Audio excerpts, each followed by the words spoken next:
paying. But nurses are in demand.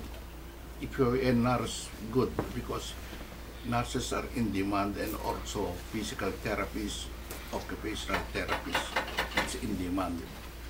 He pays the nurses.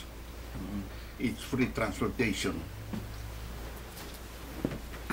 from here, from the Philippines to here.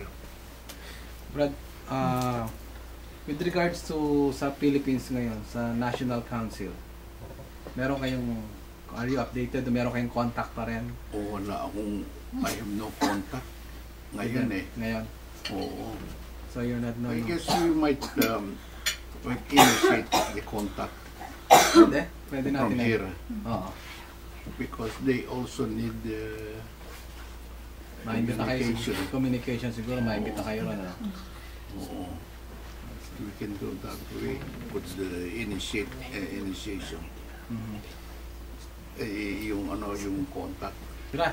Ano natin yan sa National Council. Oh, the President can do that with Brother Egay. Pero kayo, walang maano sa inyo? Ako, wala na. Dahil, I'm retired. And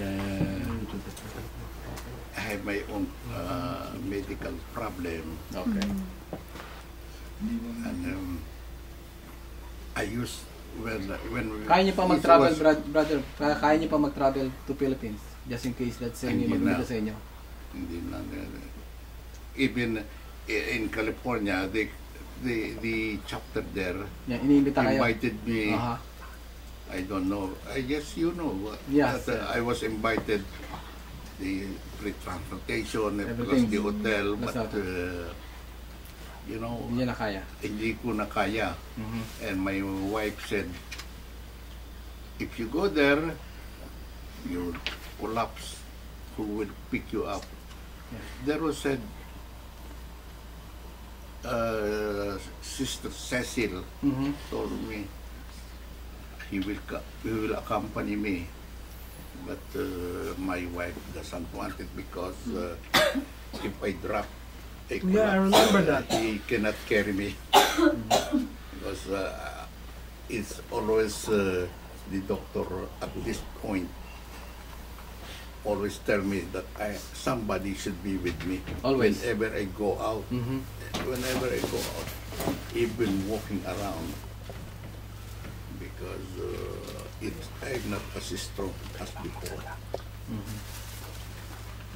When we organize, I always go to camping, and then old clothes and send it to the Philippines, through the port jet shipping. Old clothes, books, and in the Philippines it's always welcome. Salamat kami, okay? Count. Pakita na dito. Sabi mo, count. Handa na?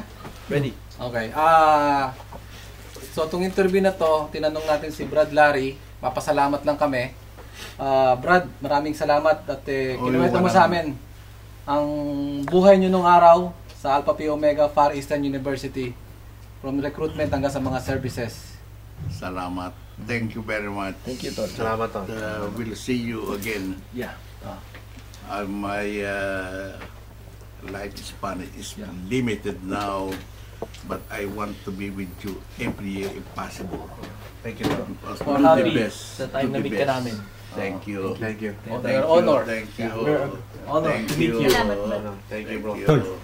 For the information ng mga Brad Larry is 83 years old? 83. 83 years old. Kailan ang birthday niyo, brother? Kailan kayo mag-84? Sa isang taon. Sa isang taon. Taon pa. Kaka-birthday na ni Brad. Happy birthday lang pala. Okay. We're so thankful na na-meet ka namin. Okay. Salamat. Thank you for your time. Salamat, Thank you. Thank you, brother.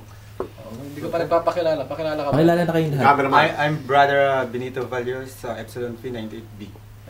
Okay. And all. Okay. Thank you, brother. Thank you, brother. Thank you.